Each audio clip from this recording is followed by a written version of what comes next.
आज भारत के विभिन्न मंचों से भारत में होने वाले कर्मकांडों और पूजा विधियों को लेकर के अलग अलग लोग अपने विचार रखते रहते हैं। इसी संदर्भ में गत काफी समय से मैंने विभिन्न विद्वानों, विचारकों, धर्मशास्त्रों और धर्मज्ञों से बात करने के बाद, पढ़ने के बाद मैं कुछ अपने कंक्लूजन पर पहुंचा हूं जो आप लोगों के बीच रखना चाहता हूं। भगवान श्री राम भरत मिलाप के समय कंब रामायण में कहते हैं कि धर्म से मूलम अर्थम, अर्थ से मूलम काम। हर एक धर्म कार्य के मूल में इकोनॉमी इन्वॉल्व है और हर एक इकोनॉमी के कार्य में धर्म इन्वॉल्व है। इकोनॉमी तभी ग्रो करती है जब कर्म है, और कर्म यदि है तो वहां पे इकोनॉमी इन्वॉल्व है। कर्म कांड, जब आप कर्म करेंगे तो इकोनॉमी इसकी एक बाई प्रोडक्ट है। कर्मकांड मात्र एक पूजा विधि नहीं है। कर्मकांड हमारे परिवार, हमारे समाज, हमारे व्यक्तिगत जीवन को और ज्यादा सुदृढ़ बनाने की प्रक्रिया है। अगर एक नॉर्मल श्री सत्यनारायण भगवान की कथा भी आप आयोजित करते हैं तो कोई भी व्यक्ति आपसे यह नहीं कहता है कि आपको किस क्वांटिटी में कौन सी चीज लेकर के आनी है। आपको 5 फल प्रसाद की व्यवस्था और एक पवित्र जगह की अपेक्षा की जाती है। व्यक्ति की अपनी पसंद है कि वो 5 फल लेकर के आता है कि 5-5 किलो के 5 फल लेकर के आता है। वो 250 ग्राम प्रसाद की व्यवस्था करता है कि वो 2.5 किलो प्रसाद की व्यवस्था करता है। वो व्यक्ति किस तरह की व्यवस्था करता है, व्यक्ति की अपनी पसंद है। लेकिन यदि आप देखते हैं तो सिर्फ एक छोटे से सत्यनारायण भगवान की कथा की प्रक्रिया में जो व्यक्ति मिट्टी के बर्तन बनाने के कार्य से जुड़ा हुआ है उसको काम मिलता है। जो व्यक्ति बाल काटने की प्रक्रिया से जुड़ा हुआ है उसको काम मिलता है। जो व्यक्ति सफाई काम के प्रोफेशन में है उसको काम मिलता है। जो व्यक्ति फल, मूल, फूल की खेती में इन्वॉल्व है उसको काम मिलता है। जो व्यक्ति कृषि कार्य में इन्वॉल्व है उसको काम मिलता है। जो व्यक्ति हलवाई के काम में है उसको काम मिलता है। जो व्यक्ति गौ पालन में है उसको काम मिलता है। जिस व्यक्ति को पास कोई भी व्यवस्था भोजन की नहीं है उसको भोजन मिलता है।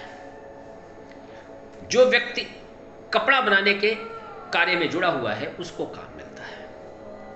आप देखते हैं तो एक छोटी सी कथा, उसमें कम से कम 150 से 250 लोगों का एम्प्लॉयमेंट जुड़ा हुआ है।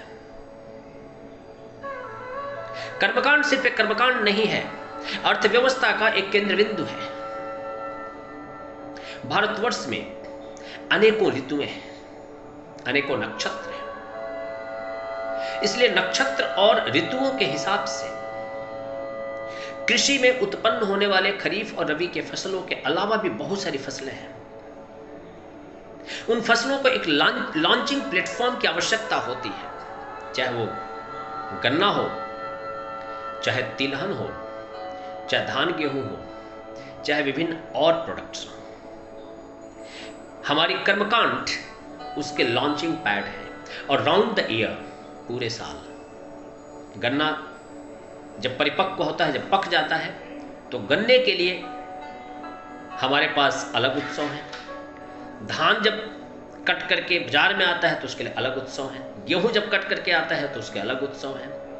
हर एक फसल के लिए उत्सव है और उस समय उत्सव रखे जाते हैं जब कट करके फसल मार्केट में आता है, ताकि मार्केट में उसकी डिमांड हो, ताकि उगाने वाले को एक अच्छी कीमत मिले, ताकि अगली फसल को बुआई कर सके।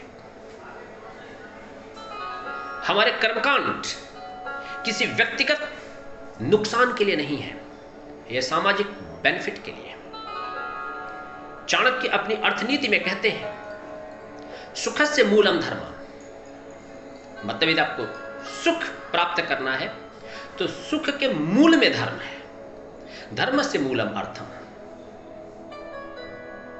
मतलब आप अगर इकोनॉमी आपकी अच्छी हुई है तो उसके मूल में धर्म है।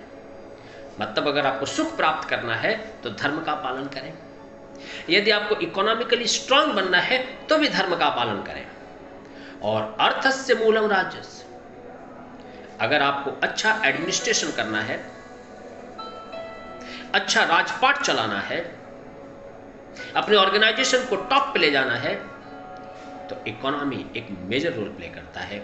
और राजस्य मूलम इंद्रिय विजयम, और अगर आपको राजपाट एक शिखर पे ले जाकर उसको सस्टेनेबिलिटी में लेकर के जाना है तो इंद्रिय विजय उसके मूल में है।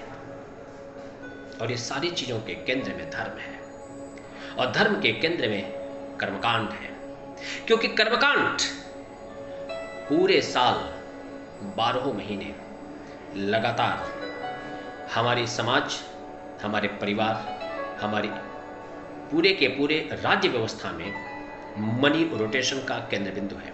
यही कारण है कि दुनिया के अधिकतर बड़े राष्ट्र, चाहे यूरोप के बड़े राष्ट्र हो, ऑस्ट्रिया है या फ्रांस हो, रसिया है या यूनाइटेड किंगडम हो, अमेरिका हो या चाइना हो, दुनिया के अधिकतर बड़े राष्ट्रों में फाइनेंशियल क्राइसिस के समय में बड़ी क्रांतियां हुई हैं। पर भारतवर्ष एक ऐसा विशालकाय राष्ट्र है जहां पे हजारों वर्षों से अनेकों प्रकार की समस्याएं आने के पश्चात भी कोई क्रांति नहीं हुई, क्योंकि हमारे मूल में कर्मकांड है। और चूंकि मूल में कर्मकांड है, इसलिए जमीनी स्तर से जुड़े हुए लोग कभी भी हैंड टू माउथ की समस्या में समस्याग्रस्त कभी नहीं हुए, क्योंकि हमारी इकोनॉमी में कर्मकांड हमेशा उनके बिजनेस के रोटेशन को इंश्योर करता है, और हर एक व्यक्ति के पास हमेशा काम रहे यह इंश्योर करता है। इसलिए जो भी राष्ट्र, दुनिया के जो भी बड़े बड़े बड़ी कंपनियां हैं, बहुराष्ट्रीय कंपनियां, मल्टीनेशनल इंडस्ट्रीज, वो चाहती है कि किस तरह से भारतवर्ष के इस बेसिक स्ट्रक्चर को डिस्ट्रॉय किया जाए, और वो भारत की अर्थव्यवस्था में अपनी एंट्री सुनिश्चित कर सके। यह एक वामपंथी सुनियोजित षड्यंत्र है कि भारतीय हजारों वर्षों से स्ट्रक्चर्ड जो इकोनॉमी का पैटर्न है उसको कैसे मेंटेन न रहने दिया जाए, यह एक प्रयत्न है। मैं व्यक्तिगत तौर पे मानता हूं कि हमारी जो पूजा विधियां हैं, हमारे जो कर्मकांड हैं, यह मेंटल हेल्थ के लिए भी एक बहुत ही उपयोगी प्रक्रिया है। आप किसी नॉर्मल साइकोलॉजिस्ट के पास 45 मिनट की सीटिंग लेते हैं तो 500 से 5000 रुपए तक की चार्ज होते हैं, और 1 घंटे की कथा आप सुनते हैं तो पूरा परिवार एक मेंटल हीलिंग की तरफ जाता है। कर्मकांड के बाद, पूजा होने के बाद यदि आप नृत्य और संगीत में भाग लेते हैं तो पूरा परिवार एक हार्मनी, टीम बिल्डिंग की तरफ जाता है। ह्यूमन रिसोर्सेस में इसको टीम बिल्डिंग एक्सरसाइज कहते हैं। एक कंजीनियल एनवायरनमेंट बनता है। घर और घर के आसपास में एक सफाई होती है, जिसके नाते एक हाइजीन मेंटेन होता है। पुरानी चीजों को निकालकर या उसको साफ करके घर को वापस सुंदर बनाने की एक प्रक्रिया होती है। घर के छोटे से छोटे व्यक्ति से लेकर परिवार के बड़े से बड़े व्यक्ति के लिए नए कपड़े खरीदने का एक शुभ अवसर होता है। मार्केट से कपूर जैसी, अगरबत्ती जैसी छोटी छोटी चीजें खरीद करके मार्केट को वापस वाइब्रेंट करने की एक प्रक्रिया होती है। मेरा ऐसा मानना है कि भारतवर्ष की रीढ़ की हड्डी कर्मकांड है, और इसी विचार से भगवान श्री राम और आचार्य चाणक्य दोनों ने अपने राज किए हैं। राम राज्य का जो मूल सिद्धांत है कि समाज के प्रत्येक व्यक्ति को राज्य के आर्थिक विकास में सम्मिलित होना चाहिए, और उसके लिए पुरोहित और कर्मकांड ये दोनों ही केंद्र बिंदु है। मैं ऐसा मानता हूं कि प्रत्येक भारतीय को अपने घर में अलग अलग प्रकार के पूजा, कर्मकांड और इस तरह की एक्टिविटीज करने चाहिए, ताकि आने वाले समय में परिवार और समाज, आसपास के लोग, आसपास का मार्केट व्यवस्थित हो सके।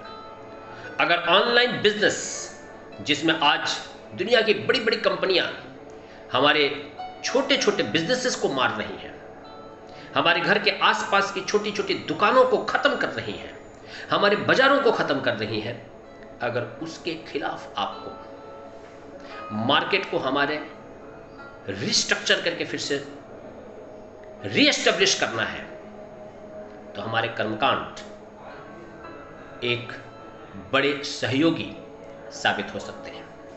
क्योंकि कर्मकांडों में जिन चीजों की आवश्यकता होती है वो अधिकतर आपके आसपास की छोटी छोटी दुकानों पे ही मिलती हैं, और उसकी पवित्रता एक सबसे बड़ी प्रायोरिटी होती है। इसलिए व्यक्ति पसंद करता है कि वो आसपास के छोटी दुकानों से, छोटे व्यापारियों से इन चीजों को खरीदे और उसका उपयोग करें।